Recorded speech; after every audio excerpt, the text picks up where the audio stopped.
Assalamualaikum warahmatullahi wabarakatuh. Perkenalkan, nama saya Andi Ramadhani. NIM saya 13240023. Dan saya berasal dari Prodi Teknologi Informasi. Pertanyaan pertama yaitu, jelaskan pengertian budaya organisasi menurut para ahli yang disebutkan di dalam materi ini. Yaitu yang pertama ada dari Sarpin pada tahun 1995.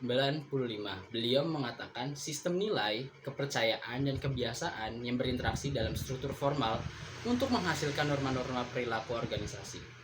Lalu yang kedua ada dari Kreitner dan Kiniki pada tahun 2005. Beliau mengatakan pola-pola dari kepercayaan, simbol-simbol, ritual-ritual, mitos-mitos yang berkembang dari waktu ke waktu sebagai perekat yang menyatakan organisasi.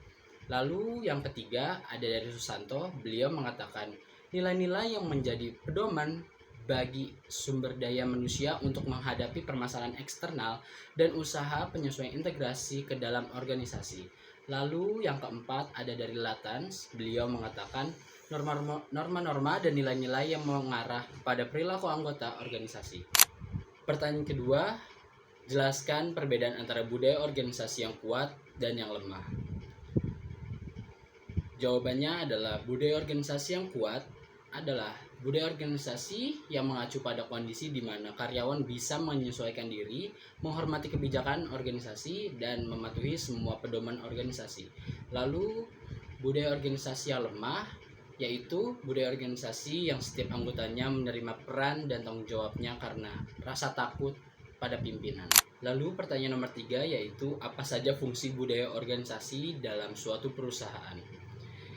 Yang pertama ada meningkatkan rasa kepemilikan, lalu yang kedua ada alat untuk mengorganisir, dan yang ketiga meningkatkan kekuatan organisasi, yang keempat mengontrol perilaku, yang kelima mendorong kinerja anggota, dan yang terakhir menentukan tujuan organisasi.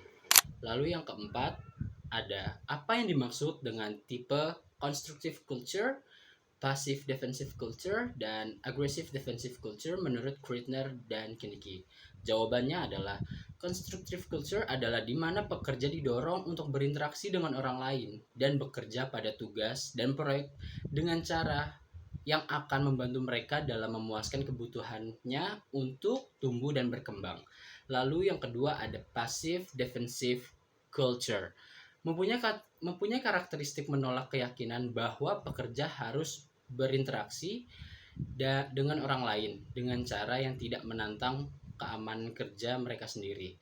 Dan yang ketiga adalah aggressive defensive culture, yaitu mendorong pekerja mendekati tugas dengan cara memaksa dengan maksud melindungi status dan keamanan kerja mereka. Lalu di nomor 5 ada apa yang dimaksud dengan nilai dalam budaya organisasi menurut beberapa ahli.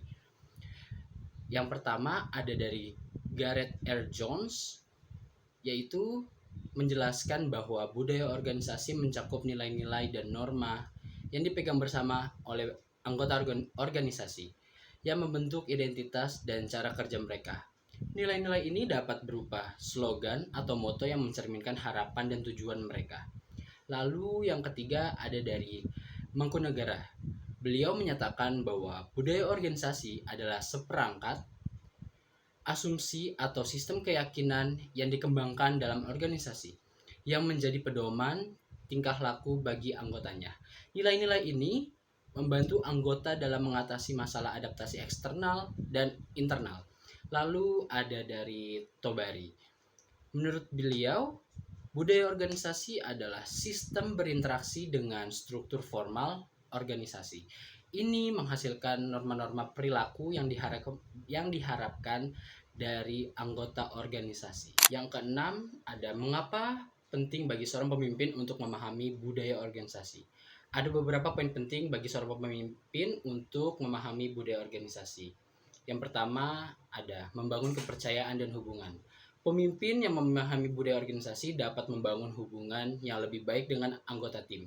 Dengan mengetahui nilai-nilai dan norma yang ada, pemimpin dapat berkomunikasi dengan lebih efektif dan menunjukkan empati terhadap kebutuhan dan harapan anggota tim. Lalu yang kedua ada mendorong keterlibatan motivasi. Budaya organisasi yang positif dapat meningkatkan keterlibatan dan motivasi karyawan. Pemimpin yang memahami budaya ini dapat menciptakan lingkungan kerja yang mendukung, di mana karyawan merasa dihargai dan termotivasi untuk berkontribusi secara maksimal. Lalu yang ketiga ada mengelola perubahan. Dalam situasi perubahan ini, seperti restrukturisasi atau pengenalan teknologi baru, pemimpin yang memahami budaya organisasi dapat lebih merancang strategi komunikasi dan pelatihan yang sesuai dengan nilai-nilai dan norma yang ada, sehingga meminimalkan resistensi terhadap perubahan. Lalu di nomor 7 ada bagaimana budaya organisasi dapat ditanamkan di dalam suatu organisasi,